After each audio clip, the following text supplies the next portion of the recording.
Bonjour à toutes, bonjour à tous, bienvenue à bord du tram. C'est un plaisir de vous retrouver. C'est l'été, le soleil est là, les oiseaux chantent. Et c'est un plaisir de se promener sur les routes bruxelloises, que ce soit à pied, à vélo, à moto ou en voiture.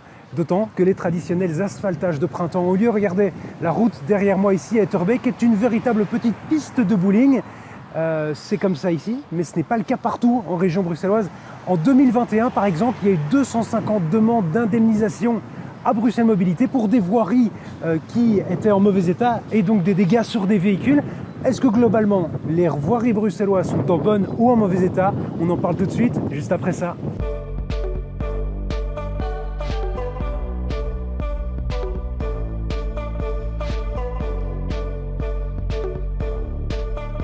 Joost Kazeman, bonsoir, vous êtes porte-parole de Touring. Alors dites-nous, qu'est-ce qui remonte de la part des usagers de la route que vous représentez, les cyclistes, les automobilistes, mais les motards aussi? Est-ce que l'état des routes est en bon ou en mauvais état à Bruxelles?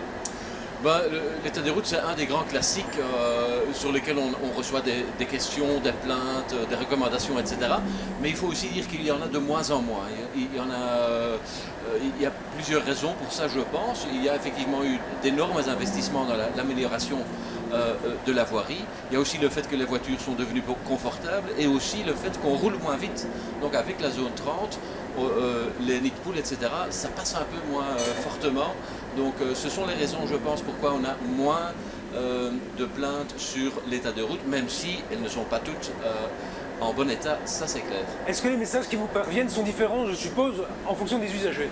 Oui, clairement, et on voit que de plus en plus de questions et de plaintes venant de cyclistes et de motards, de moins en moins venant d'automobilistes. Mais donc le cycliste, il revendique non seulement une bonne place sur la voirie, mais aussi une bonne qualité. Il a raison, parce que qualité rime avec confort, rime avec sécurité. Donc toute raison pour vraiment mettre le doigt sur les points faibles de notre infrastructure routière, qui est toujours un peu en manque. Il faut savoir que par exemple un pays comme les Pays-Bas, ils investissent 4 fois plus dans l'entretien, le réaménagement, la modernisation de l'infrastructure routière, ce qui résulte dans des résultats au niveau sécurité routière nettement supérieurs que les nôtres. Quand on regarde à Bruxelles, il y a quand même pas mal de nouvelles pistes cyclables seules de l'autre côté du trafic.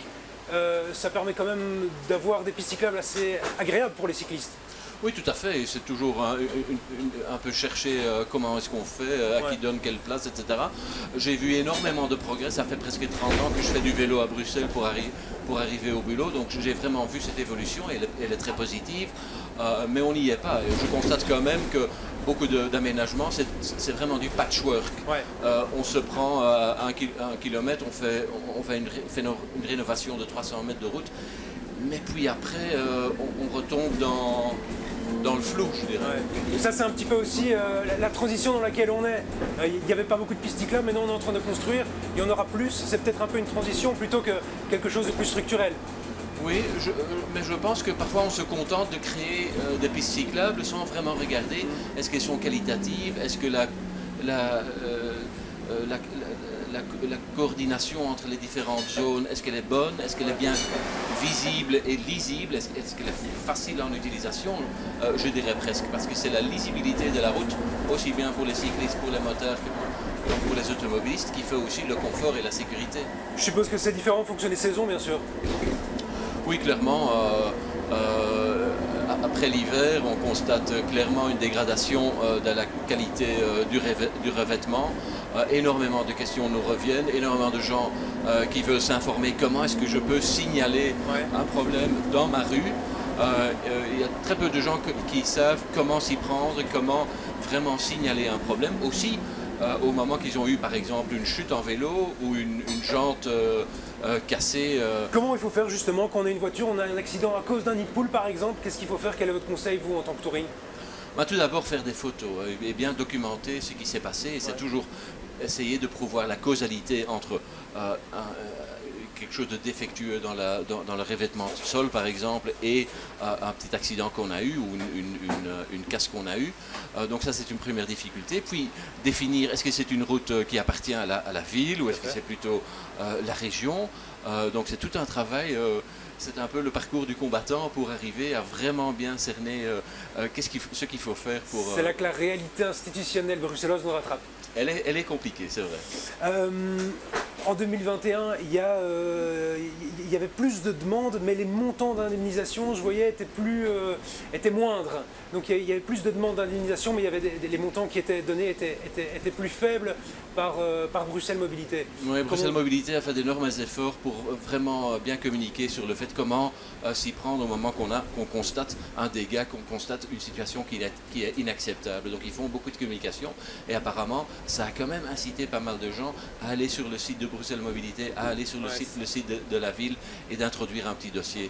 Bon, toute cette gestion du dossier, c'est en dehors de notre compétence, mais déjà orienter nos membres, l'automobiliste, le cycliste, vers la voie à suivre pour faire des réclamations, pour exiger une amélioration de la route. C'est ça. Et pour être tout à fait transparent, il faut dire aussi que Bruxelles Mobilité fait aussi parfois des réclamations, par exemple à des camions ou des camionneurs qui ont endommagé des panneaux routiers, ça arrive. Voilà, ça fait partie aussi. Pour être tout à fait transparent, il faut le dire. Jost, en tout cas, je vous remercie de nous avoir parlé un petit peu de ce qui remontait des usagers de la route que vous représentez. Merci à vous, Jost, et à très vite. Depuis une dizaine d'années, il existe un service particulièrement utile en région bruxelloise, c'est le service Fix My Street. Littéralement, ça veut dire réparer ma rue et ça permet aux Bruxellois de signaler un problème dans l'espace public, que ce soit un trottoir cassé, un dépôt clandestin comme celui que vous pouvez voir juste derrière moi, ou alors une taque d'égout bruyante. Il suffit en fait de prendre une petite photo et de l'uploader sur l'application. Comment ça marche, combien de temps ça prend pour résoudre un problème? Eh bien, on en parle tout de suite dans le tram.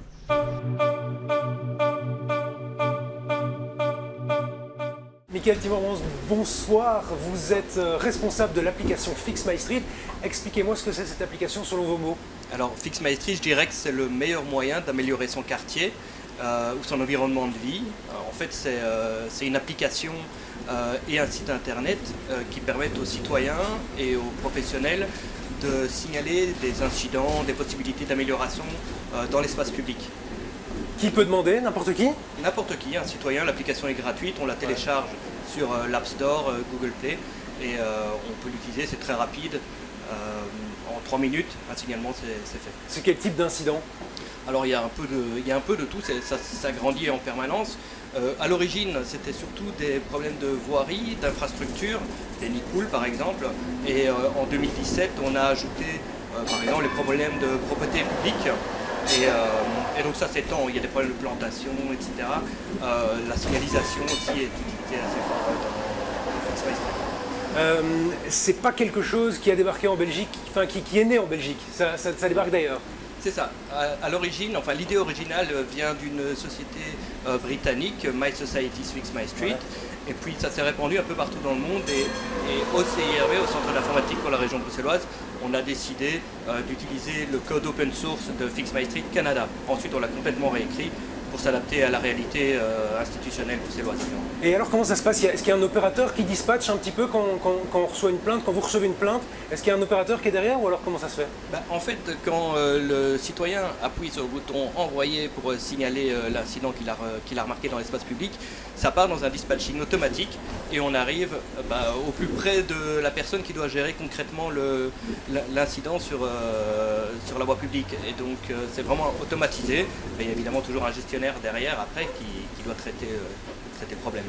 Il y a les 19 communes de Bruxelles qui participent? C'est ça. 19 communes, il y a Bruxelles Mobilité, je suppose, il y a tous les impétrants, Vivaquois et ainsi de suite. Il y a combien de parties prenantes? Alors, on est 32 dans le projet parce qu'il y a effectivement les 19 communes, Bruxelles Mobilité, mais aussi Bruxelles Propreté, la STIB. On a aussi Sibelga, Telenet, Proximus, des opérateurs privés effectivement qui participent justement et qui sont acteurs de l'espace public et qui permettent d'améliorer justement améliorer le quartier. Et alors quels sont les incidents qui sont les plus signalés à Bruxelles?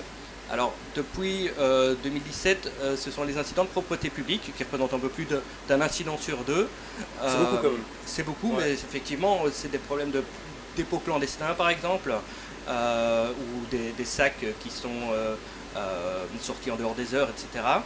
Donc ça permet, avec Fix My Street, ça va très vite aussi. Et puis il y a les problèmes de voirie qui représentent à peu près 20% des signalements. Et ensuite on a la signalisation ou le mobilier urbain. Mais il y a vraiment énormément de catégories dans Fix My Street. On essaye de couvrir un large panel de possibilités.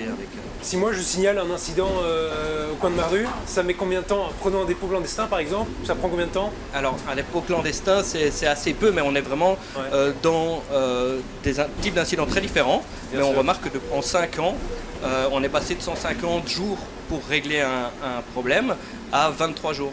Et ça, c'est grâce aussi à tous nos partenaires qui travaillent, qui mettent des équipes, qui se coordonnent. Il y a différents services d'une même administration, parfois qui s'étendent et qui utilisent Fix My Street pour que ça aille le plus vite possible. Après, je suppose qu'un dépôt clandestin enlevé va beaucoup plus vite qu'un trottoir à réparer. C'est ça. Ouais. Une voirie à réaménager, évidemment, ça doit être un peu plus planifié, effectivement. Quand je parlais avec vous, vous m'aviez dit que l'idée de Fix My Street, c'était l'adaptation. Expliquez-moi un petit peu pourquoi ça s'adapte tout le temps, c'est ça? Ça s'adapte tout le temps. En fait, on a des réunions avec tous les partenaires professionnels. On est aussi très attentif à ce qui est dit par les citoyens sur les réseaux sociaux, sur les stores. Et on adapte en fonction du nombre de catégories, les partenaires qui rejoignent ou pas l'application. Et puis, la réalité évolue. Fix My Street, ça existe depuis 2013. Et évidemment, il y a des réalités qui augmentent. On a ajouté par exemple récemment les véhicules abandonnés, les trottinettes qu'on peut parfois trouver sur l'espace public. C'est ça, il y a aussi, je voyais les tags d'égout qui sont bruyantes, parce qu'on s'en rend pas compte, mais c'est quelque chose qui peut être absolument énervant. C'est ça, tout à fait, ça fait partie. Il y a les PMR qui sont aussi rajoutés, c'est-à-dire? Oui, alors ça c'est un ajout qu'on a fait l'année dernière, et c'était vraiment l'objectif d'ajouter tout ce qui peut optimiser la sécurité ou l'accessibilité des PMR sur l'espace public. Et donc on a les dalles podotactiles qui sont en bord de trottoir pour dire que le trottoir s'arrête et que la rue commence. Mais on a aussi la sonorité des feux de signalisation parfois. Elle n'est pas bien réglée. Et Fix My Street permet aussi de signaler ce genre de signalement-là. Et vous avez des petites nouveautés aussi qui vont arriver dans les prochains mois? Alors, vous pouvez pas encore nous dire? Alors là il fait chaud, donc je pense tout de suite à la catégorie fontaine d'eau potable ou les plaines de jeux vu qu'on va vers l'été. On va ajouter aussi les catégories plus sur les temps d'attente pour les transports publics, vu qu'on est dans le tram. Maintenant, on a aussi des fonctionnalités vraiment pour les citoyens. Ces dernières années, on a fait beaucoup au niveau de la gestion pour accélérer la gestion des signalements. Maintenant, on veut donner plus de possibilités aux citoyens pour suivre leurs signalements, etc. Et ben voilà qui nous laisse du pain sur la planche, qui vous laisse aussi du pain sur la planche, Mickaël. Merci en tout cas d'être venu nous en parler, et merci à vous toutes et à vous tous qui nous avez suivis cette saison. Je vous souhaite d'excellentes vacances et on se retrouve bien sûr à la rentrée, même heure, même tram.